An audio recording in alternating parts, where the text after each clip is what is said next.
السلام عليكم ورحمة الله وبركاته. نسأل الله يا رب يكون كل الأصدقاء في خير وفي نعمة. الله يبارك في الجميع. النهاردة تاريخ 7 من شهر إبريل لسنة 2024. للأسف بعض الأصدقاء اللي بيقوم بتعليم الملكات ممكن يؤدي لقتل الملكة، وممكن يؤدي إلى أن النحل يعمل إحلال للملك زي ما هنشاهد. للأسف الشديد خطأ أنا أعتبره خطأ كارثي. تمام. الخطأ دوت ان الاخ النحال يعلم الملكة وهي ماشية على البرواز، ممكن يؤثر على الملكة، ممكن لا قدر الله يسبب للملكة اعاقة زي ما احنا شايفين. محدش يعمل كده نهائي، لان احنا هنشوف ان هي الملكة بقت مشوهة للأسف.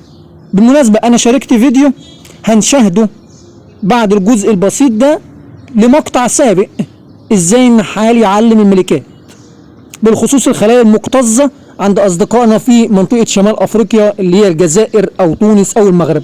شايفين المنظر؟ منظر للأسف هيؤدي فيما بعد إن احنا يعمل إحلال للملكة. ده ما بقتش ملكة، ده بقت نقدر نقول عاملة زي العلم اللي هو نقدر نقول العلم بتاع البلدان سواء عربية أو أوروبية. فأتمنى الابتعاد عن الشيء ده، وأتمنى أصدقائنا يشاهدوا نقدر نقول الفيديو اللي أنا عملت له دمج مع الفيديو ده فيديو قديم ازاي النحال يعلم الملكات بطريقة صحيحة. السلام عليكم ورحمة الله وبركاته. ان شاء الله هنقوم بتعليم ملكة. طبعا خدناها بعيد عن الخلايا زي ما انتم شايفين كده يا دوبك على بعد 50 متر، فقلنا نعلمها بعيد عن الخلايا بحيث نعرف نعلمها وناخد حريتنا بعيد عن النحل. طبعا زي ما انتم شايفين الله يبارك في الجميع الملكة حطيناها في الجهاز ده منشور في معظم البلدان. فهنفتح القلم اللي هو مخصص لتعليم الملكات، وبالتالي بنطلع بالجهاز او الجهاز اللي مخصص بيكون فيه قطعة من الاسفنج. تمام. فبالتالي نحاول بس نعدل وضع الملك الاول، والله يبارك في الجميع. بعد كده بعد ما بنحدد الملكة زي ما انتم شايفينها بنعلمها باللون الابيض او ايا يكن حسب القلم اللي مخصص وموجود عند النحال. طبعا الله يبارك في الجميع كده احنا علمنا الملكة خلاص، بننزلها الخلية بتاعتها. بعتذر عن انقطاع الفيديو الله يبارك في الجميع.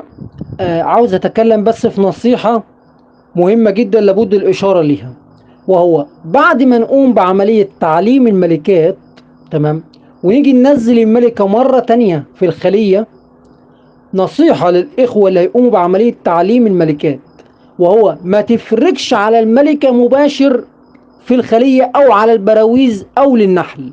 طيب الافضل ايه؟ الافضل بعد ما تخرج الملكة من الجهاز يتم التقفيص على الملكة او تقفص على الملكة في حدود مثلا ربع ساعة، في حدود نص ساعة، في حدود 10 دقايق. طيب ليه؟ اولا القلم اللي مخصص للملكات او ايا يكن انت بتعلم الملكات بايه، تمام، الريحة بتاعت القلم او التعليم اللي انت بتعلمه ساعات بيشوش على الفورمون الملكي. تمام. فبعض الاوقات لما بنفرج على الملكات مباشرة على البرواز ممكن النحل يقوم بالتقوير او يتقور على الملكة. تمام. وفي الحالة ديت لا قدر الله ممكن نخسر ملكة، ممكن النحل يقتل ملكة. احنا بمعنى اصح بنحاول نأمن العمل بتاعنا. تمام. في احد الاصدقاء او الاصدقاء اللي بيستمعوا لينا ممكن يقول لك انا بعلم الملكات وبفرج عليها مباشر في الخلية. يا اخي خلاص، انت بالنسبة لك الامر ده شايفه ناجح، اشتغل عليه. انا بنصح نصيحة للاخ المبتدئ، تمام، ان هو بعد العملية ان هو يعلم الملكات ما يفرقش عليه، قفص عليها مثلا 10 دقايق ربع ساعة، لعل المكان التعليم اللي انت علمته للملكات يجف. تمام. بعد ما نقدر نقول يجف التعليم اللي انت علمته للملكات افرج عليها مفيش مشكلة. الامر الاخر وهو وده لابد الاشارة ليه مهم جدا، تمام، وهو لما تيجي تعلم مثلا ملكات على سبيل المثال في الخريف في التوقيت الحالي اللي احنا موجودين فيه، تمام، لا اما تعلم الملكات اللي هي كبيرة في السن، تمام، اللي هي ممكن تغيرها مع الربيع ان شاء الرحمن لما ربنا يحيينا، او تعلم الملكات التلقيح الحديث، او تعلم ملكات على سبيل المثال اللي هي متلقحة في فصل الربيع وما اتعلمتش طبعا لحد دلوقتي، تعلمها بلون مثلا لون ازرق، لون مثلا ابيض، تمام. والملكات اللي هيتم تلقيحها في الخريف او في الفترة اللي احنا موجودين فيها حاليا علمها بلون اخر. حاول تفرق ما بين الالوان، ما بين الملكات بتاعة الربيع والملكات بتاعة الخريف، او الملكات حتى اللي اتلقحت في الصيف، تمام، عن طريق الالوان، لسبب ان انت هتستفيد من الامر ده. هتستفيد ازاي من الامر ده؟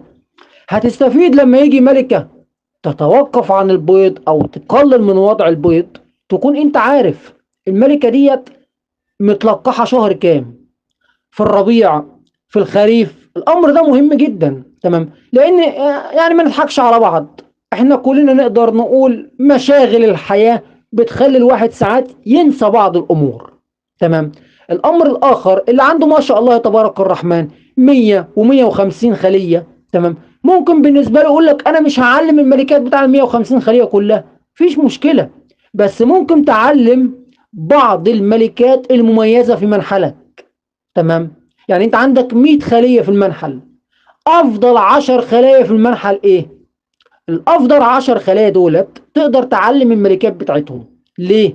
اولا انت ممكن تنقل من مكان لمكان، دايما النحال اللي عنده حيازة كبيرة يتنقل مثلا من اماكن شمالية للاماكن الجنوبية، من اماكن الساحل للاماكن الجبلية، تمام، بيتنقل بحثا عن المراعي، صح ولا لا؟ فبالتالي ترتيب الخلايا بيختلف من مكان لمكان. فلما تعلم الملكات اللي في الخلايا الممتازة انت بتستفيد من الامر ده. لما تيجي تربي ملكات من الخلايا دي بتعرف الخلايا فين، تعرف الملكات اللي انت هتربي منها فين، تمام. يعني نتمنى ناخذ الكلام ده بعين الاعتبار، لانك انت هتستفيد من العمل ده. الامر الاخر ولابد الاشارة ليه، وهو الله يبارك في الجميع، دائما بنلاحظ وقت نشاط النحل، وقت ما يكون الخلايا مكتظة بالكثافة النحلية، بنلاقي دايما أسئلة بيتم طرحها. أنا مش عارف أوصل للملكة، عاوز أرفع طابق تاني أو أرفع عاسلة ومش عارف أوصل للملكة، تمام. النحل شرس والملكة في وسط النحل. طب ما أنت لما هتعلم الملكة بالتالي بلون مثلا ابيض او باي لون من الالوان اللي تكون ظاهره، لما تيجي تفحص النحل الملكه هتظهر قدامك، النحل هتبان قدامك، الملكات دي هتوفر عليك وقت اثناء عمليه الفحص، تمام. نتمنى ناخذ الكلام ده بعين الاعتبار.